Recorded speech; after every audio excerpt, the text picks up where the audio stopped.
গরম পড়লে স্নানটা করতে হবে জমিয়ে। দেখতে দেখতে চলে এসেছে জ্যৈষ্ঠ পূর্ণিমা। ক্যালেন্ডার দেখাচ্ছে আষাঢ়, কিন্তু চান্দ্র জ্যৈষ্ঠ পূর্ণিমাই এটি। এই জ্যৈষ্ঠ পূর্ণিমা হলো প্রভু জগন্নাথ দেবের স্নান যাত্রার তিথি। কিন্তু কিভাবে এলো এই তিথি? দেখতে হবে স্কন্দ পুরাণে উৎকল খণ্ড, যেটায় মূলত প্রভুর মহিমা সম্বন্ধে বেশি বলা আছে।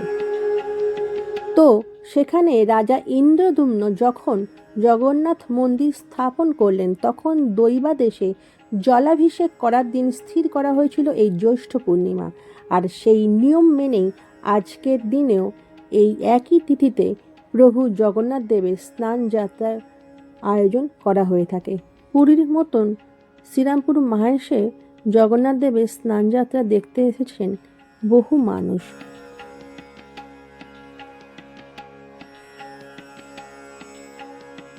এবছর 630তম বর্ষে পা রাখল মাহেশের রথ ও স্নানযাত্রা উৎসব। সেই মতো গতকাল থেকেই শুরু হয়ে গিয়েছিল প্রস্তুতি। আর আজ সকালে পহুণ্ডি যাত্রার পর নিয়ে আসা হচ্ছে স্নান বেদিতে জগন্নাথ দেবকে। এই স্নানযাত্রার অপার মাহাত্ম্য। স্কন্দপুরাণে বলা হয়েছে, জ্যৈষ্ঠ পূর্ণিমায় শ্রীহরি তথা শ্রী জগন্নাথের স্নানযাত্রা দর্শনের মাধ্যমে যে কেউ অনায়াসেই মুক্তি লাভ করতে পারেন।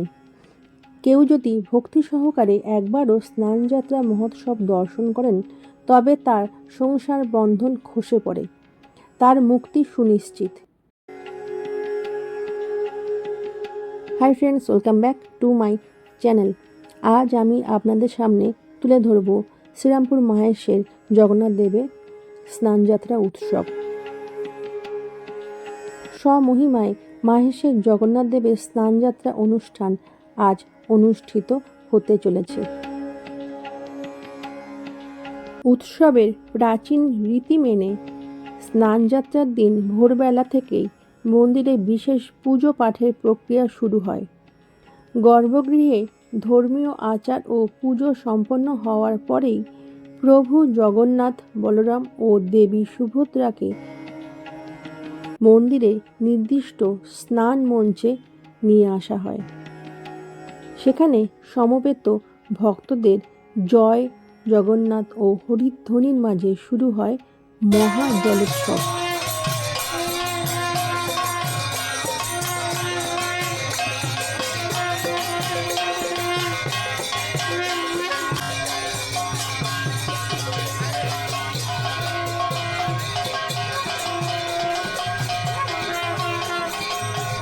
স্নান মঞ্চে প্রথমে নিয়ে আসা হচ্ছে বলভদ্র দেবকে, ভালোভাবে কালো কম্বলে মুড়ে।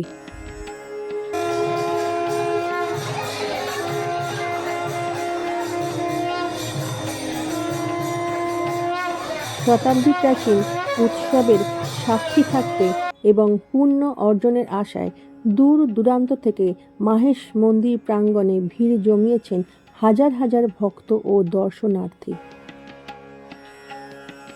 28 ঘড়া গঙ্গা জল ও 1.5 মণ দুধে স্নান সারবেন আজ প্রভু জগন্নাথ দেব, বলভদ্র এবং সুভদ্রা। এই মুহূর্তে জগন্নাথ দেবকে লাল কম্বলে মুড়ে নিয়ে যাওয়ার প্রস্তুতি চলছে স্নান মঞ্চে।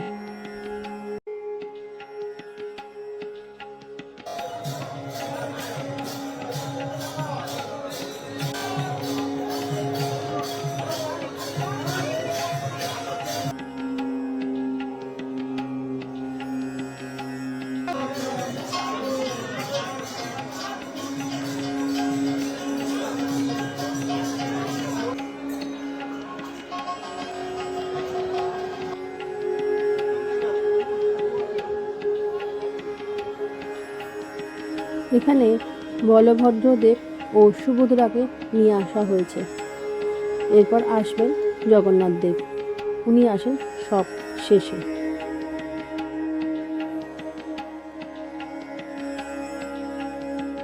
এখানে স্নানবেদী গঙ্গা জল দিয়ে পরিষ্কার করার কাজ চলছে।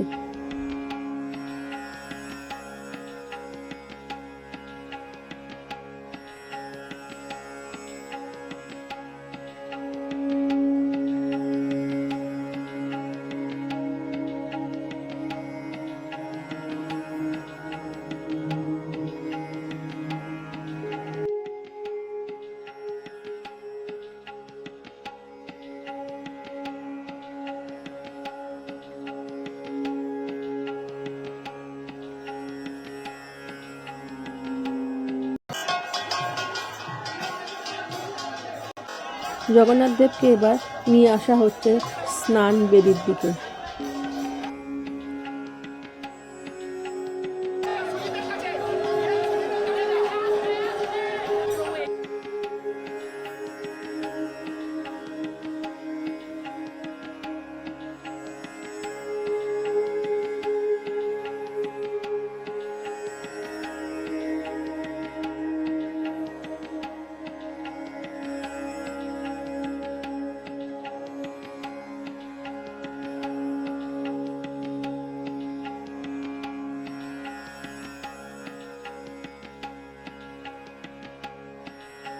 এই স্নান বেদিতে নিয়ে আসার পর বিগ্রহদের স্নান বেশ করানো হবে।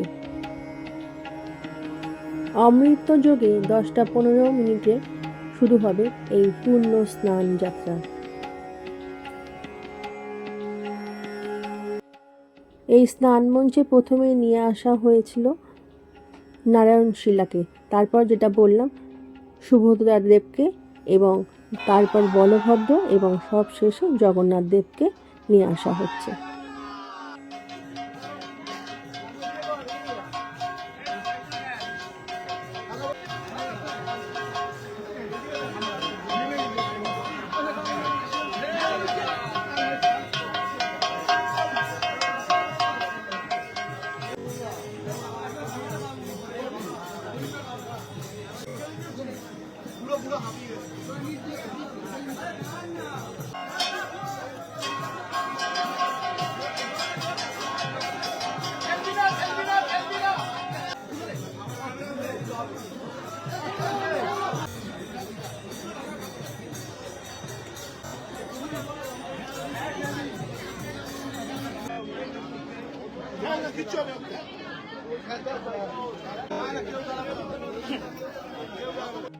প্রতিবারের মতো এবছরেও স্নানপিড়ি মাঠে জগন্নাথের স্নানযাত্রা দেখতে অগণিত ভক্তের সমাবেশ ঘটে।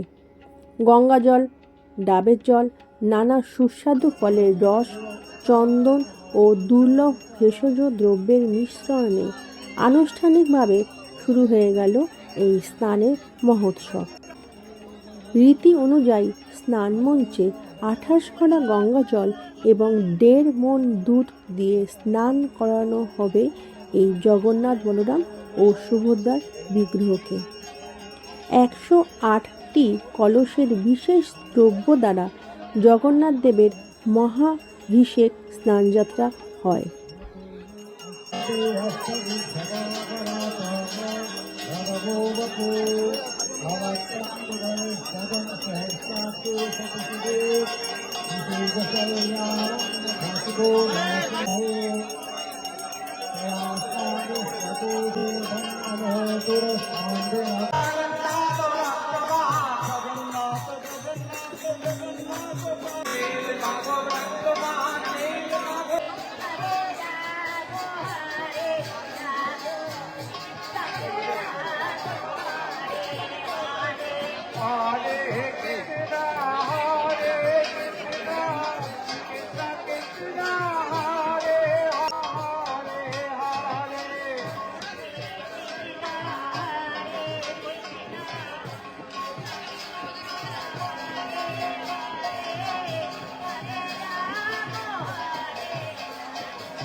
এই স্নানযাত্রার পর মহাপ্রভুর জ্বর আসে। টানা 108 ঘড়া জল দিয়ে স্নান করার পর সাধারণ মানুষের মতোই মহাপ্রভুরও কিন্তু ঠান্ডা লেগে জ্বর আসে, আর একেই বলা হয় অনাসার কাল। এই স্নানযাত্রার পর থেকে আগামী 15 দিন মহাপ্রভু পুরোপুরি বিশ্রামে থাকবেন। এই সময়ে মন্দিরে গর্ভগৃহের দরজা বন্ধ থাকে। কোনো ভক্ত তার দর্শন পান না। রাজ বৈদ্যের পরামর্শে মহাপ্রভুর চিকিৎসা চলে। তাকে শুধু আয়ুর্বেদিক পাঁচন এবং ফল মূল ভোগ দেয়া হয়। আর এই 14 দিন মহাপ্রভুর অঙ্গরাগ নতুন করে করা হয় এবং তিনি সম্পূর্ণভাবে সুস্থ হয়ে ঠিক আষাঢ়ের শুক্লা দ্বিতীয়ায় রথযাত্রার দিন আবার আমাদের সামনে আসবেন।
স্নানযাত্রার শেষে মহাপ্রভুকে এখন পরানো হয়েছে পুষ্প বেশ এবং তারপর পরানো হবে গজ বেশ। এই হাতি বেশ বা গজানন বেশের একটি রহস্য আছে।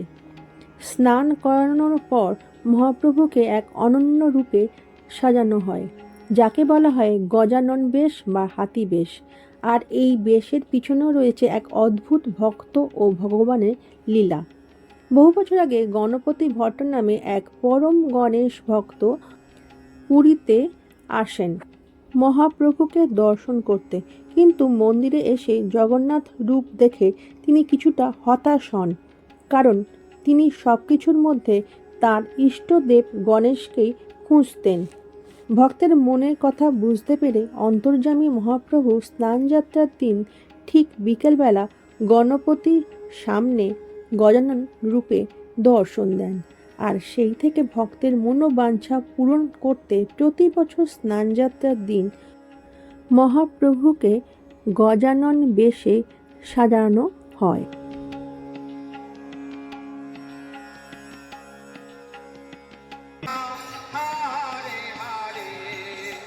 এখানে এখন জগন্নাথ দেবকে পরানো হয়েছে গজানন বেশ।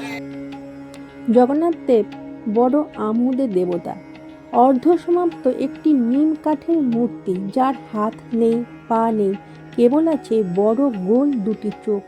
তবুও গোটা বিশ্ব ব্রহ্মাণ্ডের নাথ তিনি। জগন্নাথ দেবের চোখের পাতা নেই। বিশ্বাস করা হয় তিনি কখনো ঘুমোতে যান না, জেগে থেকে দৃষ্টি রাখেন সকল ভক্তদের ওপর। যদিও মন্দিরে পাহুন্ডা বা বিশ্রামের নিয়ম রয়েছে, কিন্তু ওই স্বল্প সময়ের জন্য তিনি ঘুমন না, বরং এই সময়ে দেবতারা তার দর্শনে আসেন বলে মনে করা হয়।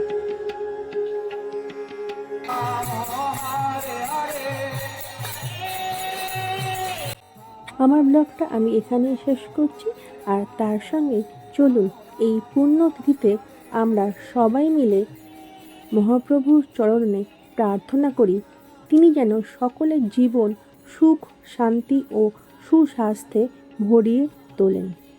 জয় জগন্নাথ।